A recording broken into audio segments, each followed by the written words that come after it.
আমি বলতাম হাদি হচ্ছে এই যুগের সাকা চৌধুরী, কোন ভাষা মানে না, ল্যাঙ্গুয়েজ মানে না, যেভাবে খুশি সে ভাষণ দিত।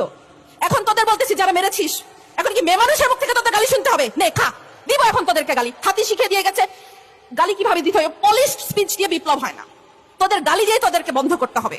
তোরা হাদির গালি সহ্য করতে পারিস, তাই হাদিকে শেষ করে দিয়েছিস। এখন হাদির স্ট্র্যাটেজি দিয়ে আমাদের চলতে হবে, আমাদেরকে রাজপথ দখল করতে হবে। রাজপথ ছাড়ি নাই, জুলাই শেষ হয়নি, এটা বারবার বলছি। তোরা কি ভেবেছিস হাদি শেষ? নো। একটা হাদিকে গুলি করছস, 1 লক্ষ কোটি হাদি তৈরি হয়েছে। তোরা মনে করছিস ওসমান হাদি শেষ হয়ে গেছে? নো, ওসমান হাদি শেষ হয় নাই, ঘরে ঘরে লক্ষ কোটি হাদি তৈরি হয়েছে। গুলি লেগেছে হাদির আদর্শে, জুলাইয়ের মতাদর্শে।